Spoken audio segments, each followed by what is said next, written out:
السلام علیکم ورحمۃ اللہ وبرکاتہ۔ محترم بھائی، یہ جو روایت بیان کی جاتی ہے نا، اصحابی کل نجوم فمن ای اقتدائی تو مقتدی، تو یہ جھوٹی اور من گڑت اور موضوع ردی کی ٹوکری میں پھینکنے والی روایت ہے۔ یہ بہتان عظیم ہے نبی علیہ الصلوۃ والسلام پر۔ اس کے اوپر بہت سے محدثین نے، کتب ستہ کے محدثین نے کہا ہوا ہے۔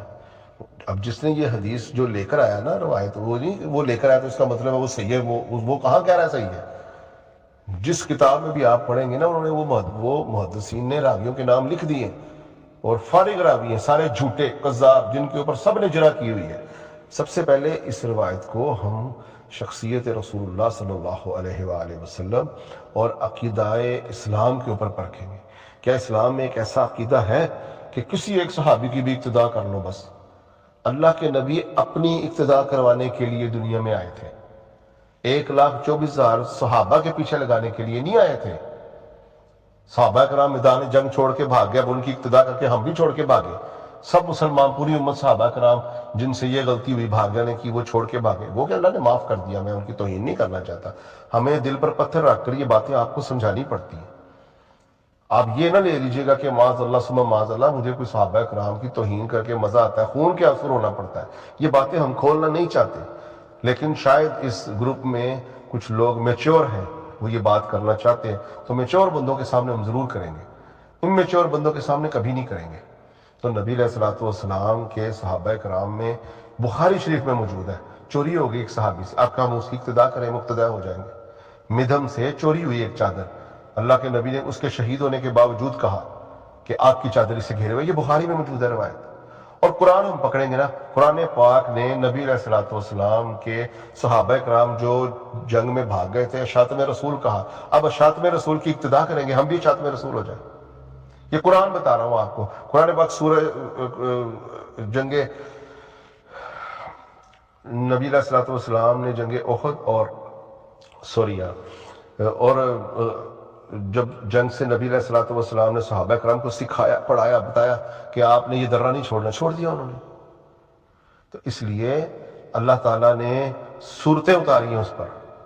اچھا، سورہ جمعہ آپ پڑھیں کہ نبی علیہ الصلوۃ والسلام خطبہ دے رہے ہیں، وَتَرَكُوكَ قَائِمًا، چھوڑ کے کھڑے سبھی کو چھوڑ کے چلیں گے، وہ مال تماشا آ گیا دیکھنے کے لیے۔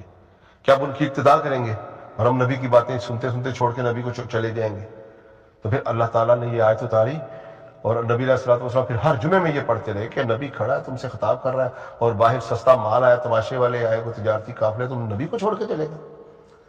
تو ان سے جب دیکھیں، غلطی سے محفوظ صحابہ کرام نہیں تھے، اور یہ ضروری بھی نہیں کہ اگر وہ غلطی سے محفوظ نہیں تھے تو سب نے غلطیاں بھی کی، ایسا بھی نہیں ہے، لیکن یہاں تو آ رہا ہے فمن ای اقتدائی، تو کسی ایک کی بھی اقتداء کر لو، ٹھیک ہے جی، پھر ہم معاویہ کی اقتداء کر کے خلیفہ راشد سے جنگ کریں گے، پھر ہم بصر ابن ارطاء کی اقتداء کر کے بچوں کو قتل کریں گے ابن عباس کے، پھر ہم ولید ابن عقبہ کی اقتداء کر کے شراب پی کے نماز پڑھائیں گے، حضرت عثمان نے درے لگائے۔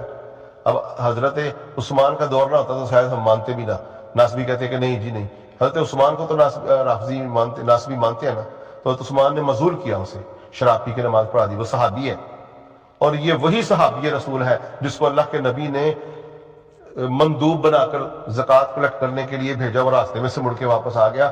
یا ایھا الذین آمنوا اذ جاءوا فاسقون والی جو آیت ہے نا، اس زمین کے سینے پر جتنی بھی تفاسیر قرآن موجود ہے نا، کسی بھی فرقے کی، شیعہ کا مجھے نہیں پتا، اہل سنت کے کسی بھی فرقے کی، دیوبندی، بریلوی، اہل حدیث، مالکی، حنبلی، شافعی، سب علماء نے جب شرح کی اس آیت کی تو ولید ابن عقبہ کا یہ واقعہ لکھا، وہ صحابی رسول اللہ کے نبی سے آ کے جھوٹ بولتا، اور اللہ کہتے ہیں جب ایک فاسق خبر لے کر جھوٹی آئے تو تحقیق کر لیا کرو۔ تو یہ اب کیا اس کی اقتداء کریں اور فلاح پا جائیں؟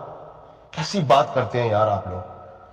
صحابہ کرام، چنے ہوئے جو صحابہ کرام تھے نا، اللہ رب العزت نے سورہ توبہ میں فرمایا والسابقون الاولون من المہاجرین والانصار، اللہ نے فرمایا وہ جو سبقت لے گئے، ایک کیٹیگری، اولون وہ جو پہلوں میں سے تھے، دوسری کیٹیگری، من المہاجرین، سارے مہاجر بھی نہیں، اللہ نے کہا من المہاجرین۔ قرآن کا اگر ترجمہ نہیں آتا نا تو سمجھ میں نہیں آئے گی آپ کو بات، مہاجرین میں سے تھے اور انصار میں سے تھے، یعنی ایک جماعت، سارے انصار بھی نہیں، سارے مہاجر بھی نہیں، سارے صحابہ بھی نہیں۔ صحابہ کو اللہ تعالیٰ فرما رہے ہیں جو اللہ نے جن کو چن لیا، وہ جو پہلوں میں سے تھے، نیکیوں میں بڑھ گئے، وہ مہاجرین میں سے تھے اور انصار میں سے تھے۔ والذین اتبعوہم باحسان، اب ان کی جو احسان کے ساتھ اتباع کرے گا، اللہ نے کیوں نہیں کہہ دیا فمن تبع کل صحاب رسول؟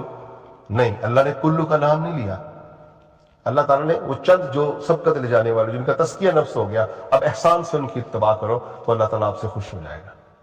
فمن ایہ کا لفظ نہیں آیا، عربی نہیں آتی تو بات سمجھ میں نہیں آئے گی، لہٰذا یہ من گڑت اور موضوع روایت ہے. اور اللہ کے نبی کا فرمان ہے من کذب علی متعمدا فلیتبوأ مقعد النار. وہ نبی جو جہنم سے نکالنے آئے ہیں وہ کہتے ہیں تم جہنم میں ضرور جاؤ گے اگر مجھ پر جھوٹ باندھو گے، کیونکہ نبی پر جھوٹ باندھ دیا تو پورا دین ہی تباہ ہو گیا کہ نبی یہ بات کہہ گیا. اور اللہ کے نبی نے کہا میں نے کہیں نہیں، میرے اوپر مر رہے ہو تم لوگ، تو پھر پکے آگ میں ہو تم لوگ. لہٰذا اپنے آپ کو آگ سے بچائیں، رسول اللہ پر بہتان نہ لگائیں. صحابہ کرام کے اتنے فضائل ہیں وہ بیان کریں نا، نہیں آتے ہم سے پوچھیں، ہم بیان کرتے ہیں صحابہ کے فضائل. مجھ سے کہیں میں آپ کو بتاتا ہوں، ایسے ایسے فضائل بتاؤں گا آپ کے کانوں نے سنے نہیں ہوں گے. ایسے ایسے عظیم فضائل ہے نبی علیہ الصلوۃ والسلام کے صحابہ کرام سے، ایسی ایسی محبتیں ہیں، ایسا ایسا ان کا ظرف ہے، ایسے ایسے تزکیہ نفس ہے، ایسے ایسا ان کا اپنی نفس کے اوپر کنٹرول بتائیں گے آپ کو صحابہ کرام کا کہ اش اش کر اٹھیں گے. لیکن فمن ای ابتدا تو نہیں ہوگا. قرآن کہتا ہے منکم من یرید الدنیا ومنکم من یرید الآخرہ، تم میں سے ہے جو دنیا کے طالب علم ہے اور تم میں سے ہے جو آخرت کے طالب علم. قرآن سے ٹھٹا کریں گے. قرآن کہتا ہے منکم من یرید الدنیا، تم میں سے ہے جو دنیا کے طالب علم ہے، اور آپ کہتے ہیں من ای ابتدا تو. قرآن کہتا ہے وہ دنیا کے طالب علم ہے، تم کہتے ہیں من ای ابتدا تو اللہ کے کلام سے ٹھٹھا بند کریں، رسول اللہ کی احادیث پر بہتان لگانا بند کریں، اپنی عاقبت سنواریں. اس طرح کی من گڑت روایات کو اللہ کے نبی سے نہ ملائیں. السلام علیکم.